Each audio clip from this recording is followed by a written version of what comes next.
कानपुर की सीसामऊ विधानसभा सीट से सपा मुखिया अखिलेश यादव ने नसीम सोलंकी को प्रत्याशी बनाया है। नसीम सोलंकी पूर्व विधायक इरफान सोलंकी की पत्नी है। सोलंकी परिवार की राजनीतिक विरासत संभालने की जिम्मेदारी मिली।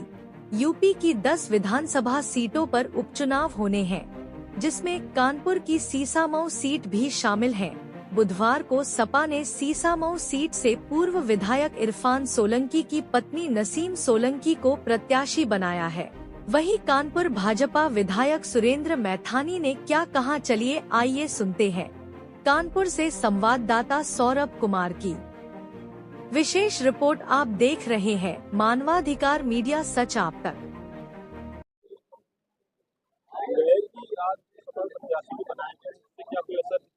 नहीं, देखिए, समाजवादी पार्टी का जो चरित्र रहा है पिछले लोकसभा के चुनाव में उठा करके अगर आप देखें, इन्होंने पहले कोई प्रत्याशी घोषित किया, ऐन वक्त पे उसका टिकट काट दिया, दूसरा प्रत्याशी घोषित कर दिया, और इसी प्रकार की चर्चा समाजवादी पार्टी में सीसामऊ विधानसभा में भी हो रही है। लोग कह रहे हैं, इन्हीं के पार्टी के लोग कह रहे हैं, जो जनता के बीच से निकल कर हम तक आई है, कि इनके यहाँ भी टिकट ऐन वक्त पर काट दिया जाएगा और किसी दूसरे को प्रत्याशी बना दिया जाएगा। और फिर ये भी कह रहे हैं ये लोग कि इन प्रत्याशी से कहलाया जाएगा कि मैं चुनाव नहीं लड़ना चाहती, चुनाव तो जिसको टिकट अब दे रही है पार्टी वो लड़ेगा। तो ये असमंजस जो इन्होंने पिछले लोकसभा के चुनाव में किया, हालांकि ये हमारा विषय नहीं है, हम इस पर जाना भी नहीं चाहते, लेकिन हमारा प्रत्याशी कमल का फूल है। हम कैडर बेस्ड लोग हैं, जो प्रत्येक चुनाव को हम चुनौती ना मानते हुए हम प्रत्येक चुनाव को अपनी कार्य पद्धति के आधार पर चुनौतीपूर्ण तरीके से लड़ते हैं।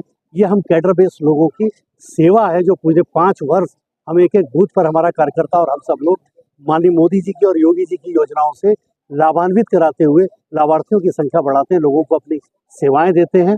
और उस समय सेवाएं देते हैं जब हम लोगों से वोट नहीं मांग रहे होते, लेकिन उनके दरवाजे जा करके उनको हम कैसे और सुविधा मिले इस दिशा में काम करते हैं। इसलिए आशान्वित हैं कि हम इस सीसामऊ विधानसभा क्षेत्र में लोग उस झूठ को, नैरेटिव को अब चूंकि समझ चुके हैं कि आरक्षण बदलने का झूठ फैला करके, संविधान बदलने का झूठ फैला करके इन लोगों ने धोखे से वोट पिछले लोकसभा में ले लिया।